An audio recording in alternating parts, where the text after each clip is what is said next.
একটা কথা হয়তো আপনিও খেয়াল করেছেন, এই পৃথিবীতে সৎ মানুষগুলোর চেয়ে অসৎ মানুষগুলো একটু বেশি সুখী হয়, কিন্তু তাদের জীবনে সুখ থাকলেও শান্তির অনেক বেশি ঘাটতি। তবে কি জানেন, মানুষের জীবনে সুখের থেকে শান্তির বেশি প্রয়োজন। ভাঙা কুঁড়ে ঘরেও কিন্তু ঘুম আসবে যদি তার মনে শান্তি থাকে। মূলত সুখ আর শান্তি দুটোই আলাদা জিনিস। কোনো গরিবের ঘরে হয়তোবা সুখ থাকে না, কিন্তু শান্তির কোনো অভাব থাকে না।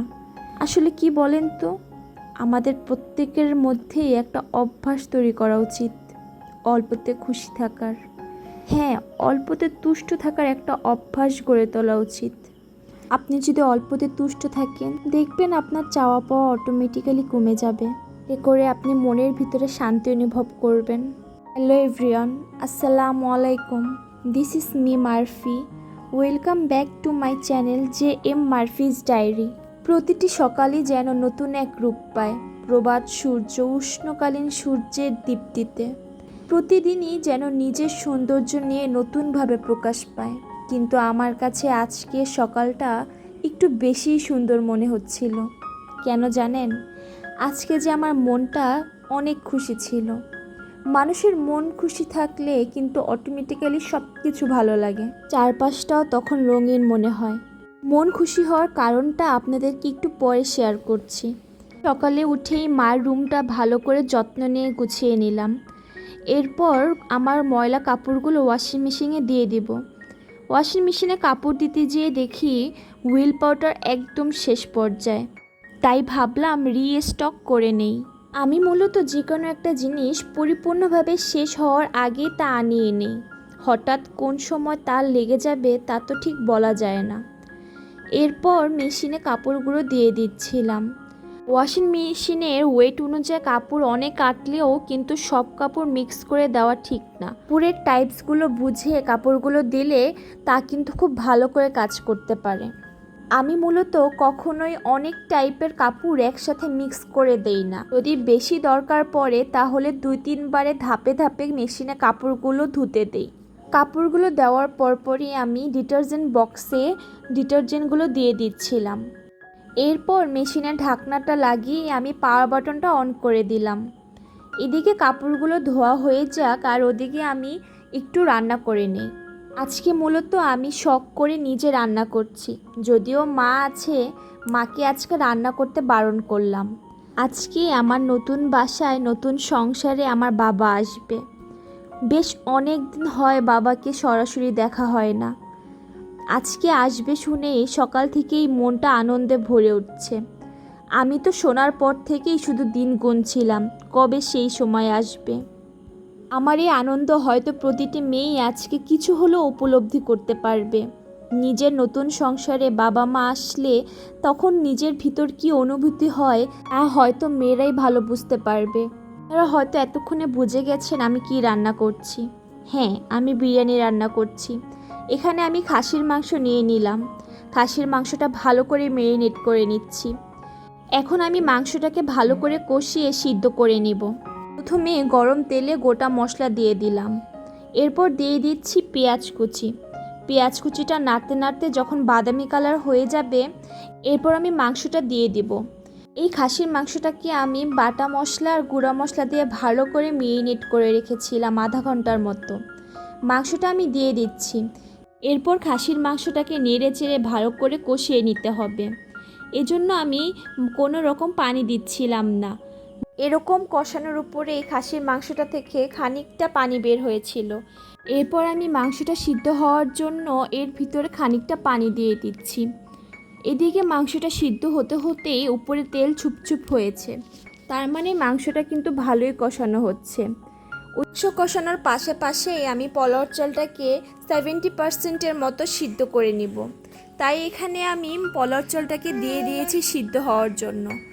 আর পাশেই চুলায় দিয়ে দিলাম দুধের সাথে গোটা মশলা।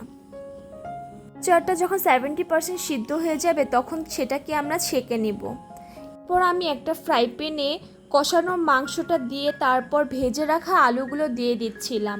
এক এক করে আলুগুলো দেওয়ার পর এর উপরে আমি অর্ধেক সিদ্ধ করে রাখা সেই পোলাও চালটা দিয়ে দিব।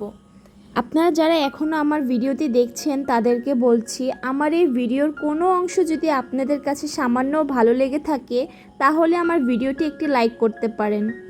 আমার এই ছোট্ট চ্যানেলটি সাবস্ক্রাইব করে আপনারাই পাশে থাকতে পারেন।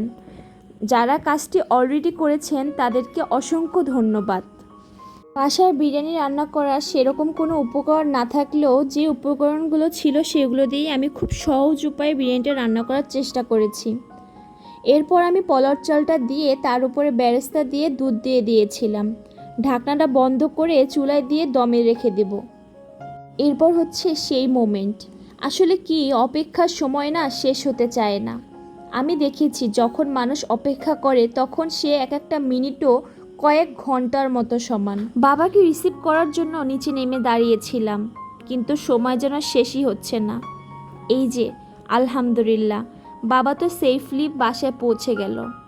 প্রথমে পৌঁছেই বাবা তার নাতনিকে কোলে নিয়ে আদর করছিল। এত আবেগ ঘন মুহূর্তে মনে আনন্দে বারবার দোলা দিচ্ছিল। আজ কতগুলো দিন পর বাবা তার নিজের নাতনিকে মেয়েকে দেখতে পেল। তার ছোট্ট রাজকন্যাটির কোলে আরেকটি রাজকন্যা। দেখেন, বাবার আনন্দ তার চোখে মুখেই ফুটে উঠছিল।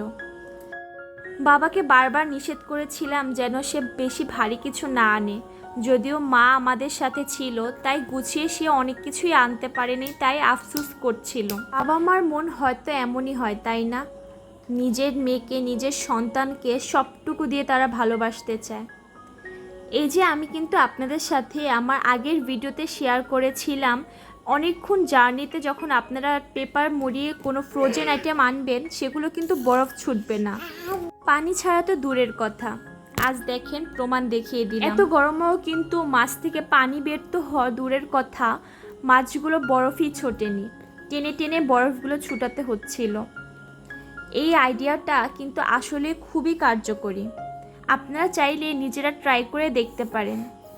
দেখলাম বাবা অনেকগুলো ইলিশ মাছ নিয়ে এসেছে। আমাদের এখানে ইলিশ মাছটা পাওয়া যায় কিন্তু খুব কম পরিমাণে। আর নিয়ে এসেছিল আমাদের সকলের পছন্দের চিংড়ি মাছ। আমার মনে হয় চিংড়ি মাছ এমন একটি মাছ যেটা সকলেই পছন্দ করে। আর অন্যদিকে জাইফার নানার সাথে সাথে জাইফার বাবাও অনেকগুলো বাজার নিয়ে এসেছিল। বাসায় ডিম শেষ হয়ে গিয়েছিল, তাই সে ডিম এনেছিল। আর এনেছিল 3টা মুরগি। মা সেই বাজারগুলো এক এক করে গুছিয়ে নিচ্ছিল। অনেকগুলো সবজি নিয়ে এসেছিল, যদিও আমি তাকে কম করে সবজি আনতে বলি, যেহেতু কাছেই বাজার, টাটকা সবজিটা খেতেই বেশি ভালো লাগে ফ্রিজে রাখার চেয়ে। কুলোতে এক এক করে মা বাজারের ব্যাগ থেকে সবজিগুলো নামিয়ে নিচ্ছিল। এখানে দেখলাম সে অনেকগুলো সবজি নিয়ে এসেছে, যদিও এই কচুরমুখীটা আমার বেশ পছন্দের। তা যদি হয় ইলিশ মাছ কিংবা চিংড়ি মাছ দিয়ে রান্না করা। এরপর দেখলাম আলুর ভিতরে সে লেবু নিয়ে এসেছে। এরপর পাশেই পলিথিনে করে দেখলাম সে পোলাওর চাল নিয়ে এসেছিল। এক এক করে আমরা প্রত্যেকটা বাজার আইটেমই গুছিয়ে নিচ্ছিলাম। বলেছে যে কোনো সবজি বাজার থেকে আনার পর যদি সেটা পলিথিন থেকে খুলে সেটা খোলা জায়গায় ছড়িয়ে রাখা হয় পানিগুলো ছড়ানোর জন্য, তাহলে নাকি সবজিটা বেশ ভালো থাকে। তাই এক এক করে মা সবজি পলিথিন থেকে সবজিগুলো বের করে পানিগুলো ছড়িয়ে নিচ্ছিল। আর অন্যদিকে যে আদা আর আলুগুলো এনেছিল সেগুলো আমি র্যাকের ভিতরে গুছিয়ে রাখতে গেলাম। প্রথমে একটি কাপড় বিছিয়ে তার উপরে আলুগুলো রাখছিলাম, নয়তো অনেক বালি থাকে যেগুলো বারবারই রান্নাঘরটাকে নোংরা করে। এক এক করে আলুগুলো রাখার পরে আমি উপরের তাকে আদাগুলো রাখছিলাম। একইভাবে আমি একটি কাপড়ের ব্যাগ দিয়ে সেটাকে নিচে কভার করে তার উপরে আদাগুলো রাখছিলাম, তো করে এক্সট্রা বালিগুলো আর নিচে পড়ে সেগুলো নষ্ট হয় না। জাস্ট কাপড়ের ভিতর যে বালুগুলো পড়ে সেগুলো ক্লিন করে রেখে দিলেই হয়ে যায়। এই তো খুব ছোট সংসার আমাদের, তাই আমরা যে কোনো কিছুই অল্প আনাতেই বেশি পছন্দ করি, হয়তো কিছুটা অপচয় করা রোধ করা যায়। এরপর রাতে খাবারের পালা। বাবার সাথে এতটাই আনন্দে মজেছিলাম আর কোনো ফুটেজই নিতে পারিনি। এই যে এখানে আমি জাস্ট বিরিয়ানি এটা সার্ভ করে দিলাম। তার মুখে শুনেছিলাম তার মেয়ের হাতের রান্নাটা কেমন হয়েছিল। আসলে কি জানেন, সন্তানরা যখন বাবা মার জন্য নিজের থেকে কিছু করে তখন তাদের কাছে সেটাই স্পেশাল হয়ে যায়। আজকের ভিডিওটি এই পর্যন্তই। যদি ভালো লেগে থাকে তাহলে কমেন্ট করে জানাতে পারেন। সকলে সুস্বাস্থ্য কামনা করে বিদায় জানাচ্ছি। আসসালামু আলাইকুম।